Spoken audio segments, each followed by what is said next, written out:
வணக்கம், நான் உங்க friend Jaya Srinivasan. Welcome to veggies recipe. இன்னைக்கு நம்ம வெஜ்ஜீஸ் ரெசிபி கிச்சன்ல Gujarat Maharashtra famous tiffin recipe பார்க்க போறோம். பான்கி அப்படின்னு சொல்லுவாங்க. இந்த பான்கி வந்து அங்க ஹோட்டல்ஸ்ல எல்லாம் கிடைக்கும். ஹோட்டல்ஸ் அப்படின்னா இந்த ஃபர்சான்கி துக்கான் அப்படிம்பாங்க. அதாவது இந்த டோக்லா, இந்தடா, சமோசா, கச்சோடி இதெல்லாம் கிடைக்கும் இல்லையா, அந்த இடத்துல இந்த பான்கியும் கிடைக்கும். இது வந்து லைட்டாவும் இருக்கும், நல்லா ஒரு ஹெல்தியான ரெசிபி. மகாராஷ்டிரால வந்து அந்த கொங்கன் பெல்ட் இருக்கு இல்லையா, அந்த பக்கமும் இது ரொம்ப அதிகமா பண்ணுவாங்க. இன்னைக்கு நம்ம பண்ண போறது ரொம்ப பேசிக்கான ஒரு பான்கி ரெசிபி. இதுல நிறைய வேரியேஷன்ஸ் இருக்கு, நம்ம போக போக ஒன்னா நம்ம பார்க்கலாம். இந்த பான்கேக்கு தொட்டுக்கிறதுக்கு வந்து ஹரி சட்னி அப்படின்னு பண்ணுவாங்க, அதாவது கொத்தமல்லி சட்னி. இது வந்து நார்த் இந்தியன் ஃபேமஸான சட்னி. இது பான்கியோட மட்டும் இல்ல, சமோசா, கட்லெட், ஈவன் நம்ம பஜ்ஜிக்கு கூட தொட்டு சாப்பிட்றதுக்கு சூப்பரா இருக்கும். அதுவும் நம்ம இன்னைக்கு பார்க்க போறோம். இதுல வந்து எதுவும் ஊற வச்சு அரைச்சி பண்ற மாதிரி எல்லாம் வேலையே இருக்காது. ரொம்ப சிம்பிளான ரொம்ப டேஸ்டியான ரெசிபி. நினைச்ச நேரத்துல நம்ம பண்ணிடலாம்.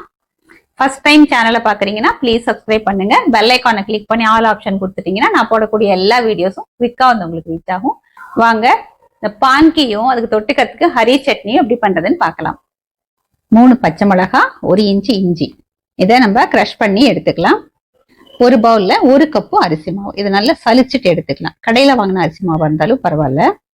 இதுல தேவையான அளவு உப்பு, 1/4 டீஸ்பூன் பெருங்காயம், 1/4 டீஸ்பூன் மஞ்சப்பொடி, நம்ம கிரஷ் பண்ணி வச்சிருக்கிற இஞ்சி, பச்சை மிளகா, நம்ம அரிசி மாவு எடுத்தோம் இல்லையா அதே கப்ல 1/2 கப்பு தயிர், லேசா புளிப்பு இருக்கிற தயிர் சேர்த்தா நல்லா இருக்கும். இப்ப இதை நல்லா மிக்ஸ் பண்ணி விட்டுக்கலாம். இந்த அளவுக்கு மிக்ஸ் பண்ணிருக்கேன்.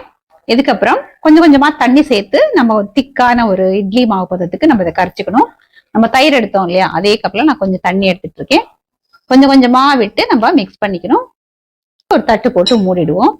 இதுல 1/2 மணி நேரம் இப்படியே இருக்கட்டும். அதுக்குள்ள நம்ம இதுக்கு ஒரு சட்னி அரைச்சிடலாம். ஒரு மிக்சி ஜார்ல 1 பஞ்சு கொத்தமல்லியை சேர்த்துக்கலாம். தண்டோடையே சேர்த்துக்கோங்க, நல்லா டேஸ்டா இருக்கும். 4 பச்சை மிளகா, 1 இன்ச்சு இஞ்சி தோல் சீவிட்டு இந்த மாதிரி கட் பண்ணி சேர்த்துக்கோங்க.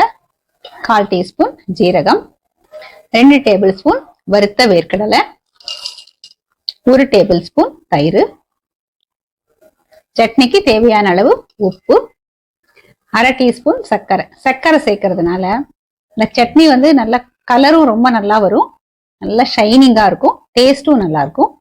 ஒரு சின்ன லெமன் பீஸ் எடுத்துட்டு இருக்கேன். 1 டேபிள் ஸ்பூன் அளவுக்கு நம்ம லெமன் ஜூஸ் சேர்த்துக்கலாம். லெமன் ஜூஸ் சேர்க்கறதுனால சட்னி கொஞ்சம் லேசா புளிப்பா நல்லா இருக்கும். கொத்தமல்லியோட அந்த கிரீன் கலரும் மாறாம இருக்கும். அரைக்கிறதுக்கு நம்ம தண்ணி சேர்க்காம ஒரு 4-5 ஐஸ் கியூப் சேர்த்து அரைச்சோம்னா இந்த சட்னியோட கலர், கன்சிஸ்டன்சி எல்லாமே ரொம்ப நல்லா இருக்கும். இது நம்ம இப்ப நைஸா அரைச்சு எடுத்துக்கலாம். சட்னி இந்த மாதிரி நல்லா ஃபைன் பேஸ்டா அரைச்சு எடுத்துக்கிட்டாச்சு. தண்ணி எதுவும் சேர்க்கல, இந்த ஐஸ் கியூப்ஸே நமக்கு போதும். பார்க்கறதுக்கு பிரைட்டா ரொம்ப நல்லா இருக்கு. இந்த பேட்டர் நம்ம மிக்ஸ் பண்ணி வச்சு 1/2 hour ஆயாச்சு. இதுல நல்லா பொடியா கட் பண்ண ஃப்ரெஷ்ஷான கொத்தமல்லியை சேர்த்துப்போம். இது நல்லா மிக்ஸ் பண்ணி விட்டுக்கலாம். இந்த மாவுல 1 டேபிள் ஸ்பூன் எண்ணெய் சேர்த்துக்கலாம். நல்லா மிக்ஸ் பண்ணிடுவோம். மாவோட பதம் பாருங்க, நம்ம இட்லி மாவு தோசை மாவு பதத்துக்கு நடுவுல இந்த மாதிரி இருக்கணும். இந்த மாதிரி வாழை இலையை எடுத்துட்டு நமக்கு எந்த சைஸ்ல இந்த பாங்கி பண்ண போறோமோ அந்த அளவுக்கு நம்ம சைஸ் கட் பண்ணி வச்சுக்கணும். இந்த மாதிரி டபுளா இலை இருந்ததுன்னா இந்த மாதிரி கட் பண்ணிக்கலாம். இப்படி மூடி வேக வைக்க போறோம். சிங்கிளா இருக்கு அப்படின்னா இந்த மாதிரி 2 பீஸா வச்சு கூட நம்ம இந்த மாதிரி பண்ணிக்கலாம். இந்த வாழை இலை எல்லாமே வாஷ் பண்ணிட்டு தொடச்சி எடுத்துட்டு இருக்கேன். தோசைக்கல்ல வந்து நல்லா சூடாயாச்சு. இதுல கொஞ்சமா எண்ணெய் போட்டு நல்லா ஸ்ப்ரெட் பண்ணிக்கலாம். நம்ம கட் பண்ணி வச்சிருக்கிற வாழை இலையை போட்டுருவோம். இந்த இலையிலையும் லேசா எண்ணெய் அப்ளை பண்ணிடுவோம். ஒட்டாம எடுக்கிறதுக்கு ஈஸியா வரும். நம்ம மிக்ஸ் பண்ணி வச்சிருக்கிற மாவு இதுல ஒரு லேயர் தோசை மாதிரி மெல்லீஸா வர அளவுக்கு விட்டுடலாம். நான் சின்ன கரண்டியில, சட்னி கரண்டியில 2 கரண்டி மாவு எடுத்துட்டு இருக்கேன். இதை வந்து இந்த மாதிரி ஸ்ப்ரெட் பண்ணி விட்டுருவோம். இலைக்கு இந்த சைடு வந்து நான் லேசா எண்ணெய் அப்ளை பண்ணிருக்கேன். இந்த இலையை அப்படி மூடிடலாம். கையால லேசா ப்ரெஸ் பண்ணி விடணும். அப்போ வந்து நல்லா அது ஒட்டிக்கும், ஈஸியாவும் வெந்துடும். இலையில இந்த மேல் சைடும் வந்து நம்ம கொஞ்சம் எண்ணெய் அப்ளை பண்ணிடுவோம். நான் அந்த வாழை இலை கட் பண்ண அந்த இது வச்சு நான் அப்ளை பண்ணிட்டு இருக்கேன். நீங்க ஸ்பூனால கூட பண்ணிக்கலாம். இதை திருப்பி போட்டுருவோம். 2 சைடும் திருப்பி திருப்பி விட்டு நம்ம இந்த இலையை எடுத்தோம்னா ஒட்டாம வரணும். அந்த மாதிரி நம்ம வேக வச்சு எடுத்துக்கணும். இலை இந்த மாதிரி ரோஸ்ட் ஆன மாதிரி வந்தாலே இது நல்லா வெந்திருக்குன்னு அர்த்தம். இப்ப நான் காமிக்கிறேன் பாருங்க. இந்த இலையை எடுத்தோம்னா ஒட்டாம வரணும் பாருங்க. கொஞ்சம் கூட ஒட்டாம அழகா எடுக்க வந்தாச்சு. எப்படினாலே நமக்கு இது நல்லா வெந்திருக்குன்னு அர்த்தம்.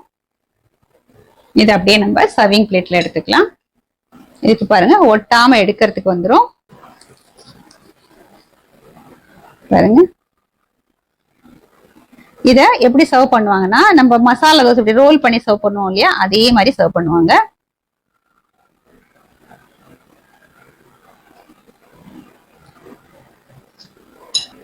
பாருங்க பாக்குறதுக்கே அழகா இருக்கு. இதை நம்ம சர்விங் பிளேட்ல எடுத்துக்கலாம். இதே மாதிரி நம்ம எல்லாத்தையும் பண்ணி எடுத்துப்போம். இந்த சிங்கிளா இருக்கிறதுல லேசா வந்து எண்ணெய் அப்ளை பண்ணிருக்கேன். தோசைக்கல்ல சூடா இருக்கு, தோசைக்கல்ல போட்டேன். நம்ம மிக்ஸ் பண்ணி வச்சிருக்கிற மாவு வந்து இதுல ஸ்ப்ரெட் பண்ணிக்கலாம்.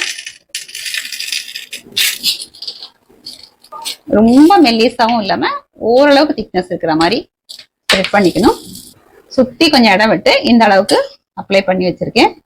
இதே மாதிரி இன்னொரு இலை எடுத்துட்டு லேசா வந்து ஆயில் அப்ளை பண்ணிருக்கேன். இப்ப இந்த இலையை இந்த மாதிரி மூடி வச்சிடலாம். கையால லேசா அப்படி ப்ரெஸ் பண்ணி விட்டுணும். இந்த இலைக்கு மேல லேசா எண்ணெய் அப்ளை பண்ணிடுவோம். இதை இப்ப திருப்பி போட்டுடலாம்.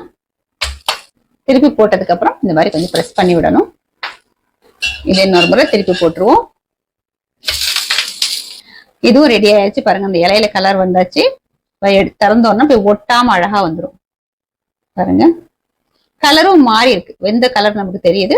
இதையும் அதே மாதிரி நம்ம ரோல் பண்ணி எடுத்துக்கலாம். இதை போல நமக்கு தேவையான அளவு நம்ம பண்ணிப்போம். குஜராத் ஸ்பெஷல் பான்கி சர்விங்க்கு ரெடி. இந்த பான்கி வந்து நம்ம ஈஸியா ரெடி பண்ணிட்டோம். இது டேஸ்ட் பண்ணி பார்த்துடலாம். பான்கியோட இந்த ஹரி சட்னி நம்ம தோசை சாப்பிட்ற மாதிரி தான். இந்த பான்கியை நம்ம டேஸ்ட் பண்ணி பார்த்துடலாம். நம்ம தோசை மாதிரி தான் எடுத்து நம்ம எப்படி சட்னி தொட்டு சாப்பிடுவோம் இல்லையா, அதே மாதிரி நம்ம இந்த ஹரி சட்னி தொட்டு சாப்பிட போறோம்.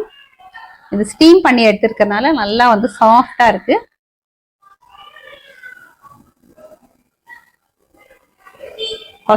இருக்கு, நல்லா சாஃப்டா ரொம்ப டேஸ்டா இருக்கு. நம்ம இதுல வந்து அரைச்சு போட்டிருக்கோம் இல்லையா, இஞ்சி பச்சை மிளகா, கொஞ்சம் லேசா சுள்ளுன்னு சூப்பரா இருக்கு. இது கொஞ்சம் இப்படி சுள்ளுன்னு காரமா இருந்தா தான் நல்லா இருக்கும்.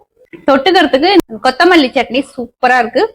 இந்த கொத்தமல்லி சட்னி வந்து நல்லா இந்த கொத்தமல்லி வாசனையோட நம்ம சேர்த்திருக்கிற அந்த பச்சை மிளகா, இஞ்சி, காரம், தயிரும் லெமனும் புளிஞ்சிருக்கும். அது 2 விதமான புளிப்பு சேர்ந்து செம்ம சூப்பரா இருக்கு. பூண்டு பிடிக்கும் அப்படின்னா அரைக்கும் போது 2 பல்லு பூண்டு போட்டோம்னா கூட நல்லா இருக்கும். குஜராத்திஸ் வந்து இந்த பான்கி பண்ணி இதுல வந்து சம்பாரோன்னு ஒரு பவுடர் பண்ணிருப்பாங்க. அதாவது ஊறுகாய்க்கு பண்ணக்கூடிய ஒரு மசாலா.